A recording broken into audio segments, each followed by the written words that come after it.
All right, good people. Today is the 22nd. If you hadn't done so already, please put your first and last name at the top of your paper. We are going to have essential questions that we're going to answer on Wednesday for a grade for this quarter. Okay, I'm just going to let you know because I'm trying to catch us back up to where we need to be. Let me just be honest and transparent. This is sixth period.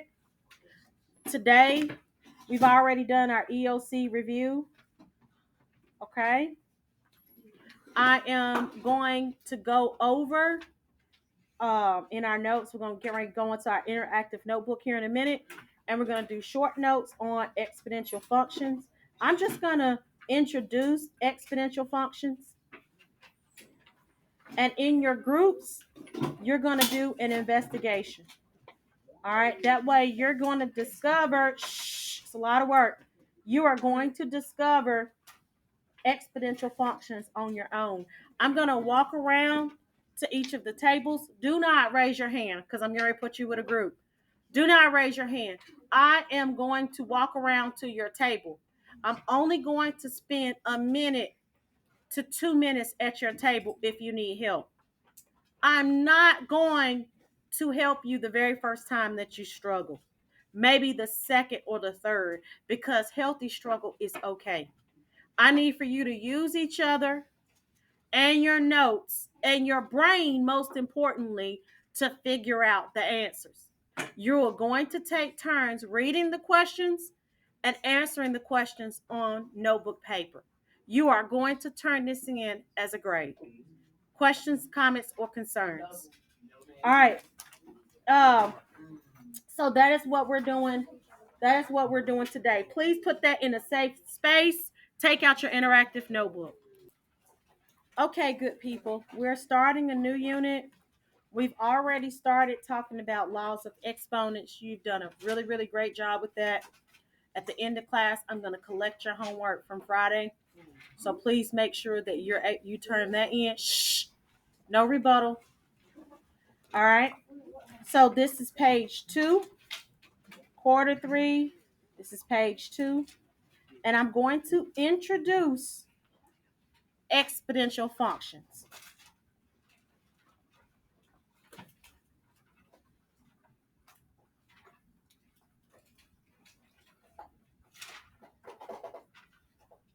Okay. So far what we already know what a function is. A function is where you have a relation, a set of ordered pairs, or a line where the x values or the x coordinates do not repeat. So all we're dealing with is exponential functions where your x values are not going to repeat. So what is exponential behavior, Miss Reyes? Well, let's take a step back and let's look at linear. Okay, you better be happy somebody I like came it through. All right, thank you. Let's talk about linear. Linear is when you add or subtract to get the next number. Exponential is going to be where you multiply to get the next number. It's going to look like, even if you're dividing, you're multiplying by a fraction. So if you divide by 2, that's the same as multiplying by a half. You're always going to view exponential function and in terms of multiplication and not division. So even if it looks like it's being divided by 2, you're going to say that you're multiplying by a half. You're always going to write exponential function in the term of multiplication. So let's write this down. We got exponential functions.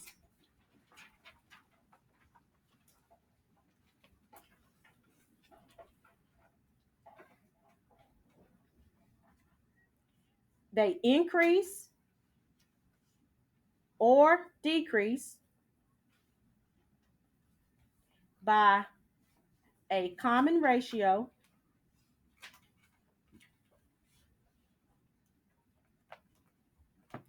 or percent.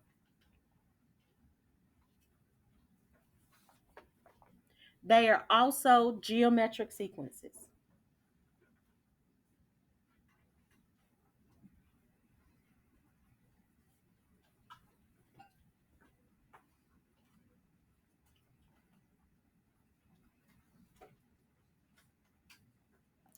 Geometric sequences, okay, is a pattern where you multiply to get to the next number.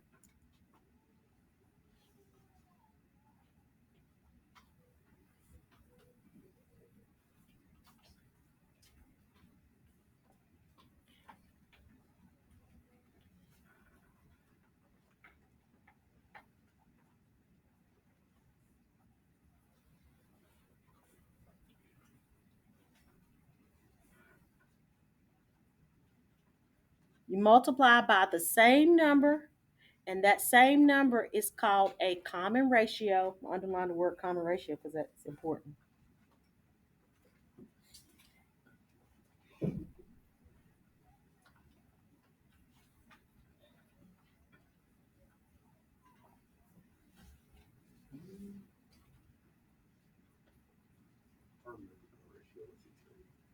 Mm-hmm. That's good, babe. I'm going to pause for the calls to give you a chance to write, and then I'm going to explain the pattern further so you can see it, okay? All right, let's come up with some examples, okay? All right, so let's look at this. Let's suppose that our starting number, we're gonna do x values and y values, okay? And we're gonna come up with an exponential function. Let's do x, let's do y.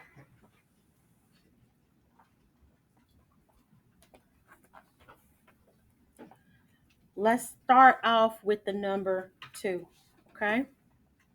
And let's multiply each and every single number. Give me a small number y'all want to multiply by. 4. Okay, let's multiply by 4. So when we multiply by 4 here, 2 times 4 gives me what for the first number? 2 times 4 is 8. And then for the second number, we got 8 times 4. What's 8 times 4? 32. And then we're going to multiply 32 times 4. Type it in. What's 32 times 4? 100 what? 28. Okay. And then let's multiply 1. Go back. What's that? 128 times 4. What does that give you? That gives you 512. Okay? And it goes on, so forth and so on. This is a geometric sequence, which is also an exponential function because you're multiplying by a number to get the next number. Okay? What's my common ratio? What is that number that I'm multiplying by to get to the next number? So my common ratio is 4. Bless you. What's my y-intercept? What's my starting amount? 2. My starting amount is 2. Okay, so there is a standard form as to how to write exponential functions. So we're going to write that. The standard form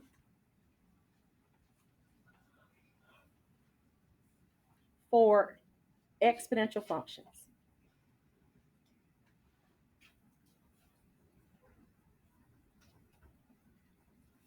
So the standard form for exponential functions, of course, is y, which is your output.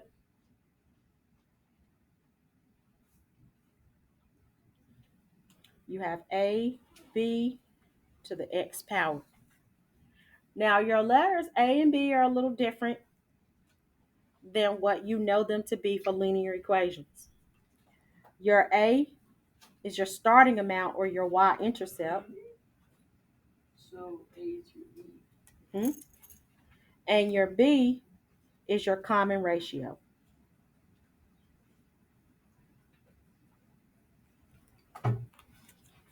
Please write that down. I'm going to pause for the calls. And x is the exponent. This is an exponent here, which my x for in this one, I will substitute 0 to get my answer. Then I substitute 1, then I substitute 2, then I substitute 3, then I substitute 4, and it should give me these output values. Raise your hand if you're still writing. Okay, I'm going to pause for the call so I can explain how to substitute those numbers in to write an exponential function. You can label this as your output. sorry, dependent variable, your f of x, your range. What are your other names for x? Domain. What else? Input. Independent variable. Very good.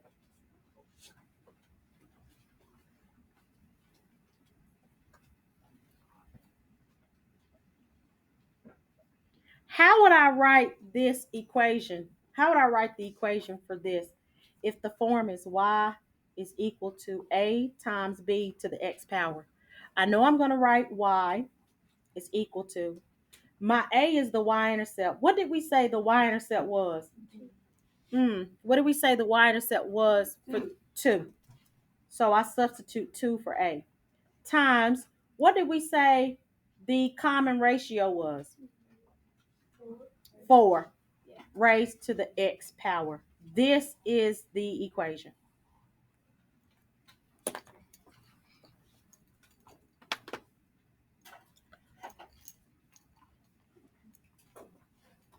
One more thing, and then we're going to go to our groups, because I only want to give you a little bit so you have a little bit of knowledge to do this and figure out the rest on your own. I want you to discover some things. I'll tell you. All right, I'll tell you in a minute. I think I know what you're saying. All right, clear it. There's an extra is there an extra calculator in there that you would give him? Shh, please don't give him your calculator. You see what Silas is?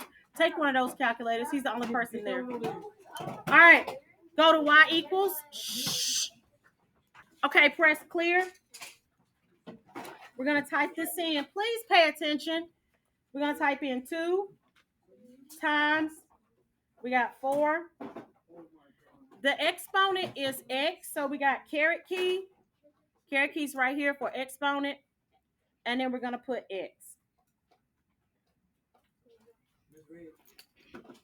All right. What kind of line do you think this is going to graph? A curved line. It's going to graph a curved line. Yes, babe. Is this going up or down? Up. Get another one.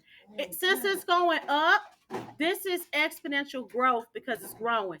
If it goes down, it will be exponential decay. Now let's look at the table values. How do we view the table?